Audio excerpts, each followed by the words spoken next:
दोस्तों, अभी कल भूरी ने बताया था कि पहले पानी के पास में बरगद का पेड़ है जहाँ पे परियां गाना गाती हैं शाम के टाइम पे। ढोलक की आवाज़ सुनाई पड़ती है। अगर सर्दियों का है मौसम तो शाम के टाइम पे, गर्मी में थोड़ा और देर में। ये वही बरगद का पेड़ है क्योंकि उसने बताया था कि कौड़िया के लिए जहाँ से नहर जाती थी, तो ये जो सीमेंटेड दिख रहा है ना आपको, यहाँ से नहर जाती थी। और एक बार आप देखो, ये वो बरगद का पेड़ है। और वो जो मखना वाला गाना था, मखना हाथी वाला, तेरे जैसा यार कहाँ, ऐसा कुछ गाना का मैंने गाया था, वो यहीं गाड़ी खड़ी करके गाया था। और भूरी बोल रहा था जब कोई अच्छा गाना गाता है तो परी ले जाती है उसको। एक उसके फ्रेंड को जो कि अब इस दुनिया में नहीं है, ले गई थी परी। तो थैंक गॉड कि मैं अच्छा गाना नहीं गाता हूँ, वरना मुझे भी ले जाती। अच्छा गाना नहीं गाता हूँ कि मतलब ये नहीं है कि मैं बुरा गाता हूँ। बुरा गाने में और अच्छा नहीं गाने में फ़र्क होता है।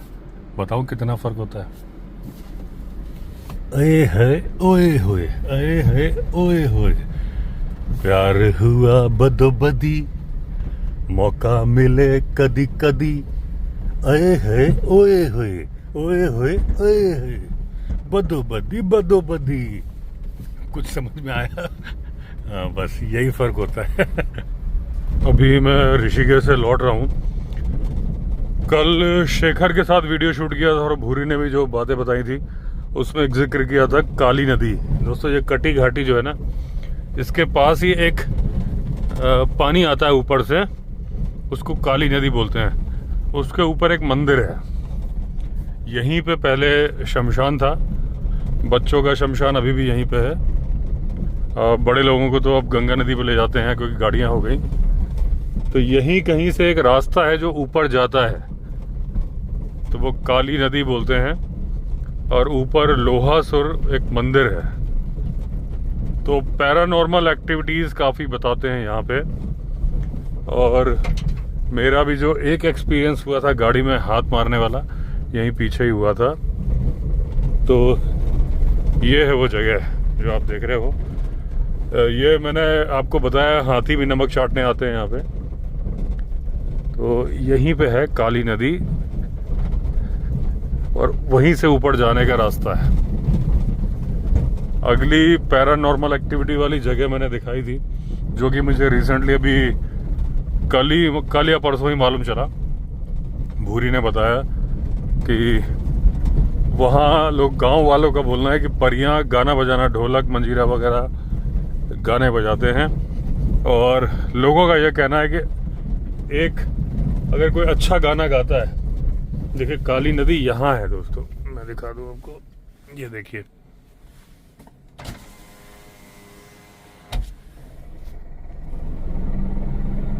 ये है, ये जो आ रहे हैं ना पानी, ये काली नदी है। ये ऐसे आ रहा है और ऊपर यहाँ पानी है। और यहीं से ऊपर चले जाएंगे तो लोहासुर मंदिर है। यहाँ से रास्ता भी है गांव वालों का, ऊपर जाने का रास्ता है। तो गांव का ही एक लड़का था, वो बहुत अच्छा गाना गाता था। तो वो लापता हो गया था, मैरिड था, तो वाइफ ने भी मान लिया कि वो चला गया, माँ बाप ने भी मान लिया कि इस दुनिया में नहीं रहा। लेकिन वो कुछ दिनों या कुछ महीनों बाद वापस आ गया। तो जो किस्से वो इन लोगों को बताता था, भूरी का फ्रेंड था, कि परियों ने बहुत अच्छे से रखा, बहुत अच्छे से खाना पीना खिलाया। तो जो भी है, ये तो मैं आपको वो कहानियाँ बता रहा हूँ जो गांव में चलती है। क्योंकि आप लोगों ने, क्योंकि सब्सक्राइबर्स ने ही कहा था कि हमें गांव की पैरानॉर्मल एक्टिविटी वाली कहानियाँ जो हर गांव में होती है, ऐसा नहीं है कि यहीं होती है, जंगल में होती है। जिस भी गांव में आप देखोगे कोई ना कोई पैरानॉर्मल एक्टिविटी की कहानी होती ही होती है। बचपन में तालाब के किनारे बोलते थे मसान, मसान रहता है एक, मतलब क्या ना, इसके नाम पे बहुत सारी ऐसी एक्टिविटी हो जाती हैं कि जैसे मैंने पहले ही बताया कि जब दिल्ली में काला बंदर की अफवाह उड़ी थी तो पुलिस ने एडवाइजरी जारी करी थी कि जिन लोगों की भी रंजिश है वो सावधान रहें बहुत ज़्यादा, क्योंकि लोग क्या है ना, वारदात कर देंगे और काले बंदर का नाम लगा देंगे। ऐसे ही होती थी जब मैं 7th क्लास में था, मुझे याद है, अजयगढ़ पन्ना जिले में, वहाँ एक तालाब के किनारे एक बच्चा सिर के बल गड़ा हुआ मिला था किनारे पे उस टाइम पे, और ये हो गया था मशान ने उसको मारा है। किसने मारा था मालूम भी नहीं चला। तो इस तरह की जो बातें चलती हैं उसकी आड़ में बहुत सारे लोग क्राइम भी कर लेते हैं।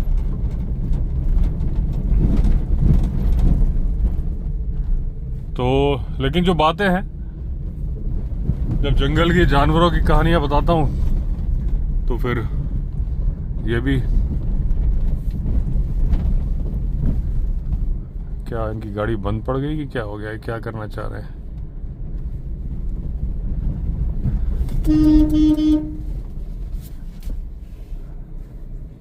बंद है क्या? इनके बगल से रास्ता तो है।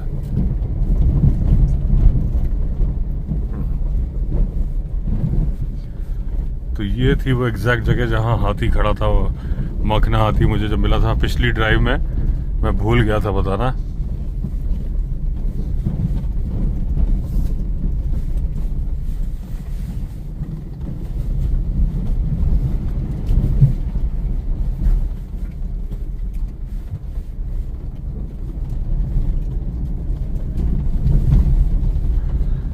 अच्छा, ये सारी बातें जब तक आपको पता ना हो तब तक तो ठीक है। जब आपको पता चल जाता है ना, फिर आपको उस जगह पर डर लगने लगता है। आपको मतलब हम सबको।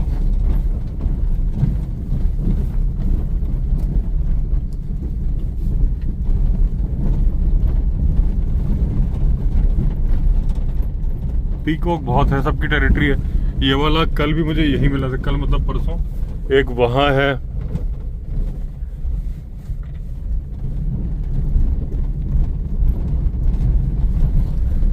और ये जो ब्लैक स्टॉर्क है, इन्होंने भी अपना अड्डा यहीं बनाया हुआ है। इनको मछली मिल जाती है, यहीं रहते हैं। कल तो मुझे 4 मिले थे, आज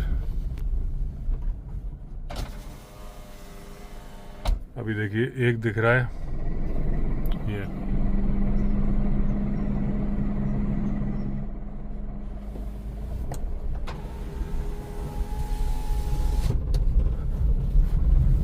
अभी दोस्तों क्योंकि गर्मी है ना, इसलिए मैं विंडो बंद करके चलाता हूँ, क्योंकि अब पूरे दिन तो एसी चलाया होता। अगर जंगल में आप विंडो खोल के चलाओगे तो सरद गर्म हो जाएगा, सिर में दर्द हो जाता है फिर, क्योंकि अभी हवा में हल्की सी गर्मी है। क्योंकि अभी मैं विंडो खोल रहा हूँ तो आप बोलो कि मैं तो कहता हूँ जंगल में विंडो खोल के चलानी चाहिए, आप खुद बंद करके चला रहे हो। तो गर्मी की वजह से चला रहा हूँ। मैंने तब बोला था कि या तो बहुत ठंड हो या बहुत गर्मी हो या धूल उड़ रही हो, तो ये रीजन है।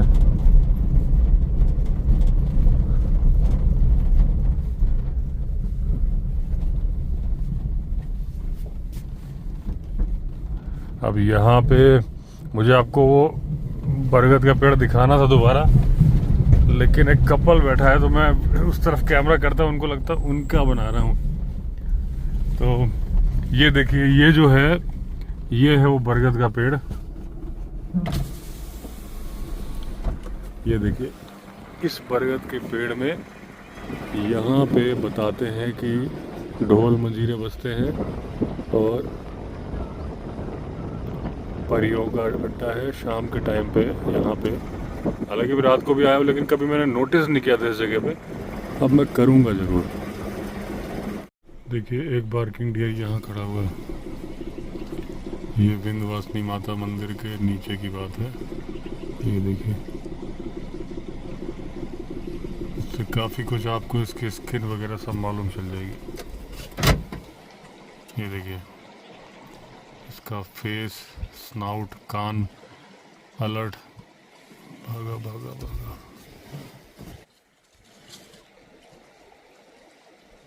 ये जा रहा है ऊपर। ये देखिए दोस्तों, शाम का नज़ारा है। ये मणिकूट पर्वत,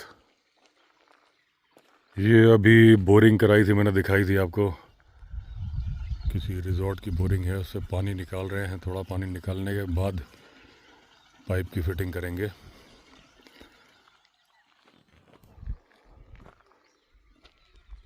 और ये वही ग्राम पंचायत भवन है। बारिश के टाइम पे तो गाड़ी मैं यहीं खड़ी करता हूँ। ये रोड है, यहाँ से ये जा रही है ना रोड। ये रोड साल भर खुली होती है। नीलकंठ के वहाँ से आती है तो ऐसे पहाड़ पे चढ़ के, एक्चुअली हमारी ऑफिशियल रोड यही है, ऐसे चल के जाती है। तो करीब 60-70 किलोमीटर एक्स्ट्रा पड़ती है ये, इसलिए वो शॉर्टकट है जहाँ से यूज़ करते हैं। तो पहले देवली के बाद नीलकंठ महादेव तो नहीं जाना पड़ता। उसके नीलकंठ महादेव का जो मोड़ है, जहाँ से नीलकंठ महादेव 4 किलोमीटर दूर बसता है, वहाँ से सीधे फिर अपना घट्टू घाट और फिर ऋषिकेश।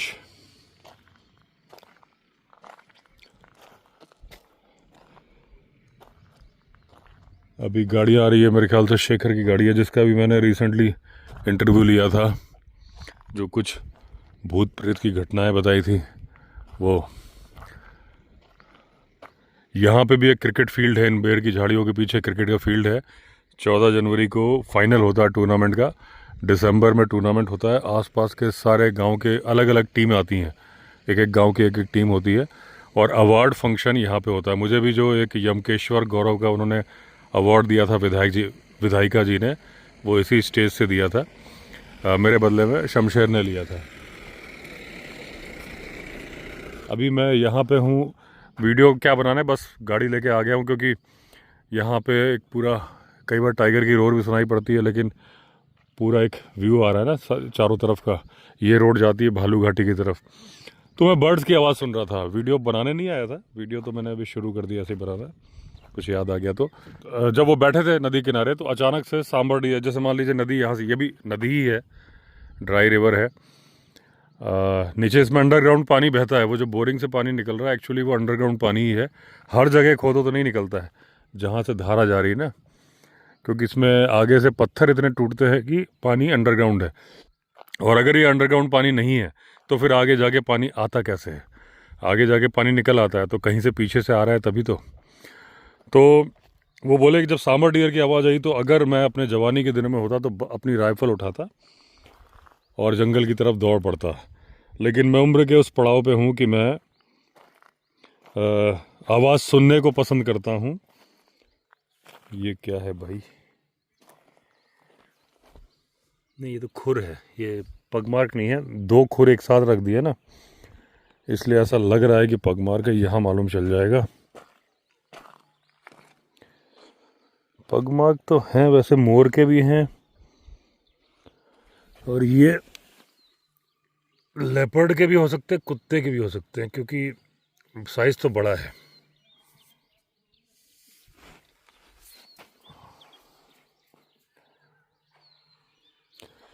तो वो बोले कि जब मुझे ये आवाज़ें सुनना पसंद है, बोले मैं अब बात बात पे बंदूक उठा के भागता नहीं हूँ। और उन्होंने बताया कि भाई मेरे माता पिता तो गुजर गए, बहन पार्टीशन के टाइम पे ही ऑस्ट्रेलिया चली गई थी। उनसे बड़ी बहन थी, जून नाम था। तो बोला मेरे यहाँ पे कोई रिश्तेदार नहीं है, मेरे दोस्त ही हैं जिनके साथ मैं अपना समय बिताता हूँ। और उन्होंने सोचा था कि इतनी लंबी ज़िंदगी उनको मिलेगी नहीं, लेकिन मिली। वो अपने जो पुराने दोस्त थे उनके, और वो उन्होंने ये भी लिखा कि शायद मैं आखिरी स्कॉटिश पर्सन हूँ जो इंडिया में रहता है।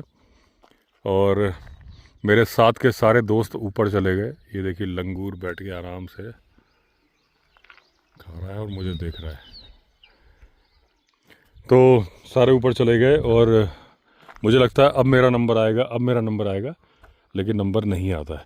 हालांकि मुझे एग्जैक्टली सन जहाँ तक है 1936 के आसपास है, 35 के आसपास डोनाल्ड एंडरसन पैदा हुए थे, और 2014 में डेथ हो गई थी।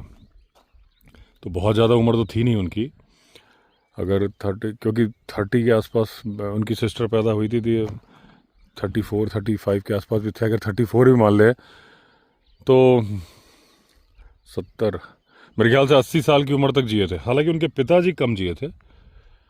केनेथ एंडरसन 65 या 66 तक ही जिए थे।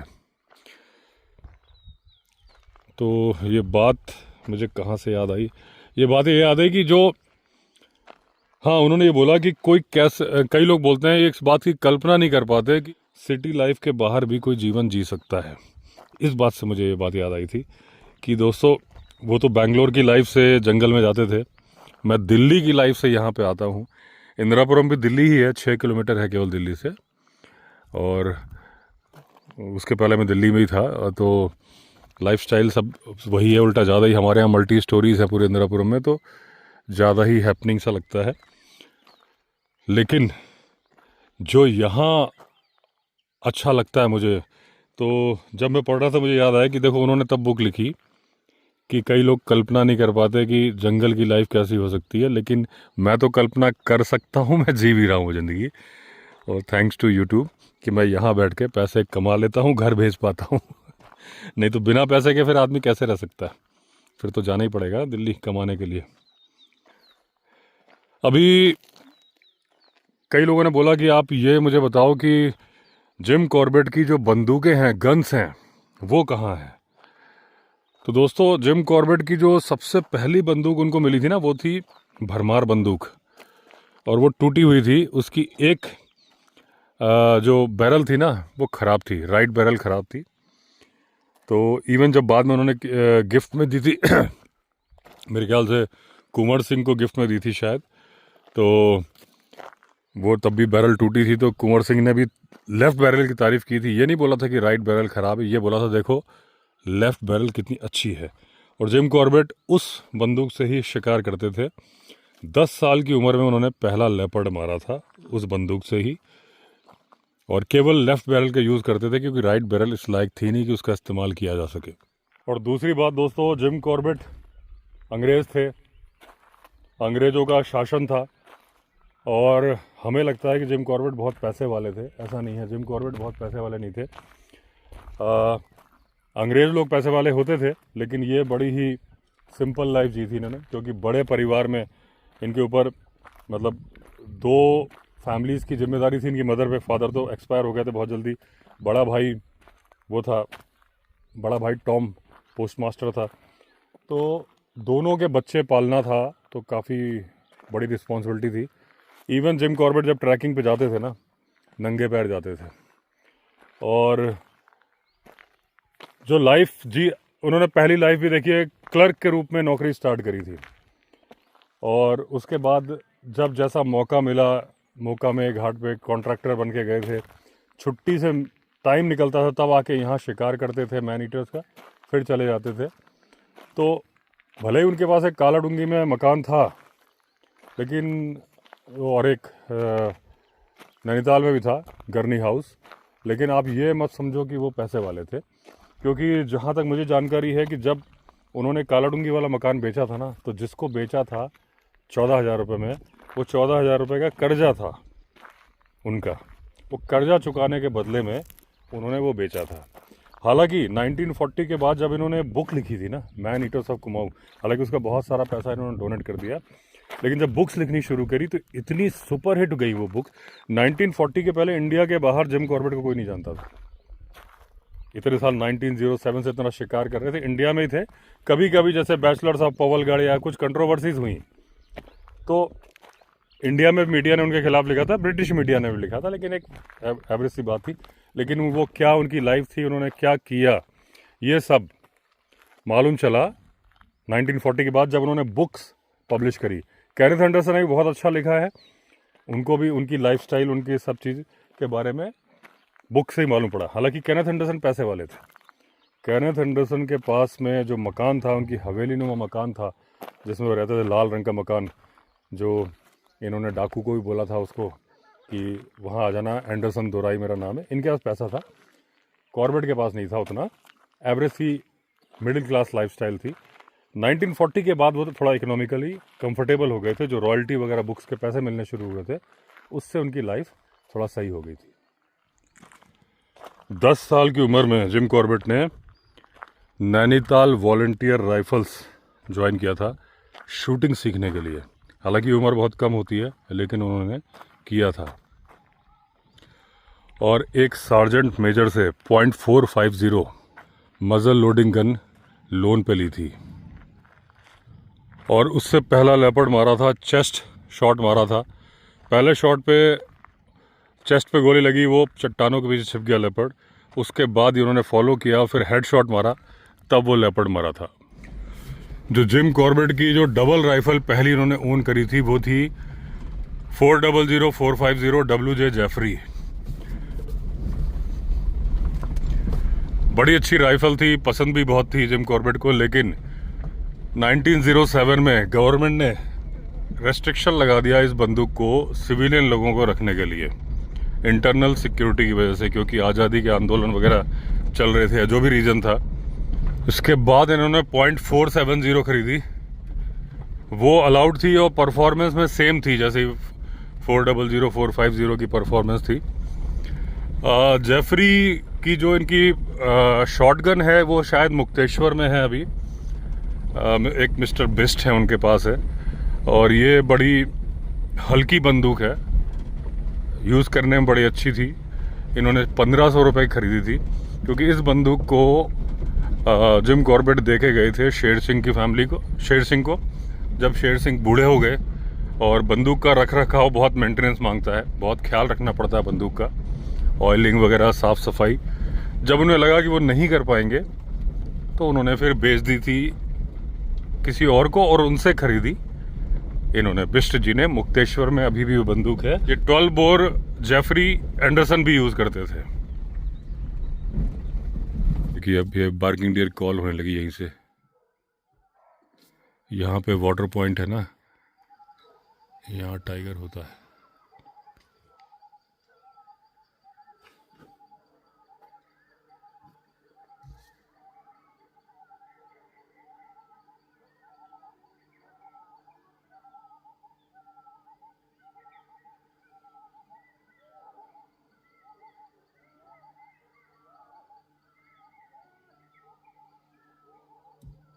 अब नहीं आ रही आवाज़।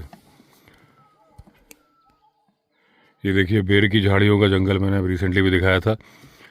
तो इसमें क्या होता है, काफ़ी घना झुरमुट है ना, तो इसके अंदर शेल्टर मिल जाता है, तो जानवर आराम भी करना पसंद करते हैं। हालांकि नीचे कांटे हो सकते हैं, लेकिन जानवरों को इतना फ़र्क नहीं पड़ता, बैठने की जगह निकल आती है। वो छिपे भी रहते हैं, छाँव में भी होते हैं, और खाना पीना भी है यहाँ पे। हर्बीवोरस यानी शाकाहारी और मांसाहारी दोनों के लिए खाना यहाँ पे है। और ये जो .470 थी, ये बहुत पावरफुल बंदूक थी। इससे किसी भी जानवर को मारा जा सकता था, टाइगर, हाथी, जरूरत पड़े जंगली भैंसा, गैंडा, किसी को भी मारा जा सकता था। जिम कॉर्बेट जो अपनी बंदूकों में गोली यूज़ करते थे, सॉफ्ट नोज वाली करते थे। और जब जिम कॉर्बेट ने रिटायरमेंट ले लिया, तो इस बंदूक को .470 को खरीदा एक अमेरिकन गन राइटर ने, जिनका कि नाम था एल्मर कीथ। अभी भी ये बंदूक रखी हुई है अलाबामा में।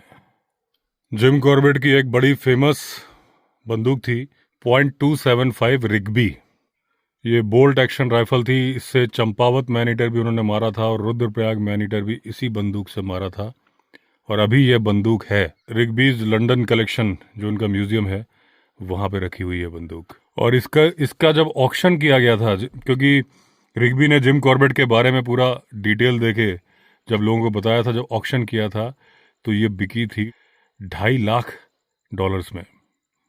इतनी महंगी कोई बंदूक नहीं बिकी थी।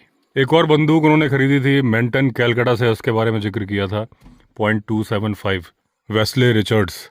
और जब टेम्पल टाइगर को मारने गए थे, क्योंकि इसमें डबल लॉक था, उन्होंने उसके पहले चला के नहीं देखा था, और उनको लगा था मिस फायर हो गया, उन्होंने फट से दूसरी गोली डाली थी, लेकिन एक्चुअली उसके अंदर डबल लॉक था, और उसकी वजह से वो टाइगर निकल के भाग गया था। कॉर्बेट ने .577 450 मार्टिनी हेनरी राइफल यूज़ करी थी। एक वो भरमार बंदूक जो कि सार्जेंट से ली थी, .275 वेस्ले रिचर्ड्स। एक .500 मॉडिफाइड थी, जिसमें कि गन पाउडर भरा जाता था, वो भी इस्तेमाल करी थी। 12 बोर की शॉटगन भी यूज़ करी थी। इन सारी बंदूकों से उन्होंने कुमाऊं और गढ़वाल के लोगों की ज़िंदगियां बचाई थी। आज ये पैराकीट्स इस पेड़ पे बैठ रहे हैं, तो ये रोज़ रात को पेड़ चेंज कर लेते हैं। अभी कल परसों इस पे बैठे थे और एक दिन उस आम के पेड़ पे बैठे थे।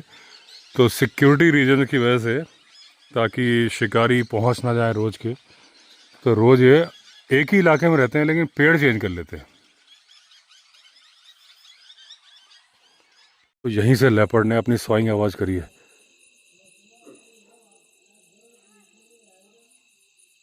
यहीं कहीं पे है।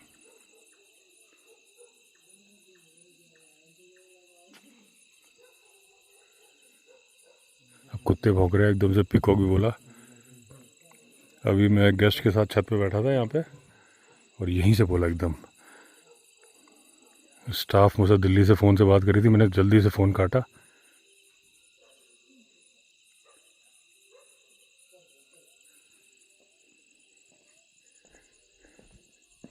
यहीं बैठा है सामने। सुनिए, आपने आवाज़ सुनी? वो जोर से आई थी। वहाँ पे बंदर थे सर दिन में। अच्छा, नहीं वो बंदर नहीं, वो तो नहीं सर, मैंने इनको बताया ना ट्रैक। हाँ हाँ वो ट्रैक है ना, वो ट्रैक जो ऊपर से आता है सर, मेरे घर से ऊपर जो घर है ना हाँ सामने, हाँ राजू के घर से हाँ ऊपर से आता है वो। हाँ और यहाँ से यहाँ निकलता है वो ट्रैक। हाँ, जहाँ उसका ट्रैक होगा उसी रोड उसी पे चलेगा। हाँ। हम्म और जहाँ सर उसका वो है ना, जो कुत्ते होते हैं ना, हम्म। उसका फेवरेट वो होता है भोजन। हाँ हाँ, कुत्ता तो फेवरेट है ही। लेकिन ये तो मुझे लगता है यहीं राजू और इनके कुकरेती जी के बीच में बैठा है। हाँ ये सर यहाँ पे है, यहाँ पे जहाँ पे ऊपर सर बंदर का भी शिकार करने आ जाता है ना? बंदर का भी करता है, लेकिन बंदर पे मेहनत लगती है ना, वो तो उसको। लंगूर होता है ना सर, हाँ लंगूर ऐसा है, डरपोक होता है एकदम, वो जंग से नीचे गिरता है। हाँ, गिरता है लेकिन बहुत चालाक होता है, ले, और जंगल का काम होता है। हाँ वही लंगूर, मतलब बंदर तो है ही नहीं यहाँ पे ना, कभी कभी आते हैं, लंगूर ही है। बहुत डरावनी आवाज थी सर। वो सामने राजू टॉर्च लेके ढूंढ रहा है, क्योंकि राजू के घर और इस घर के बीच से ही आवाज़ आई है। तो राजू पूरे में टॉर्च मार के देख रहा है।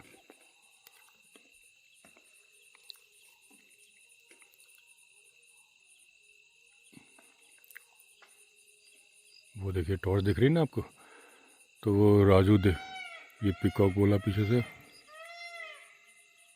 ये मेटिंग कॉल थी लेपर्ड की अभी जो की थी उसने, क्योंकि शिकार अगर करने जा रहा हो तो फिर वो अपनी पोजीशन ओपन नहीं करता। अब ये मीटिंग कॉल है तो रात भर करेगा, बीच बीच में आधे आधे घंटे के बीच में करेगा।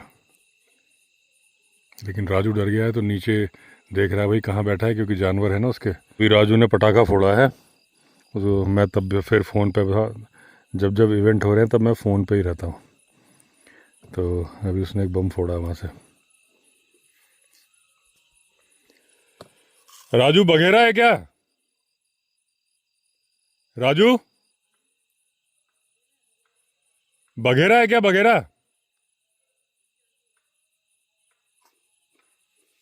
वो कुछ खूंटा गाड़ने, आवाज़ नहीं जा रही उनका।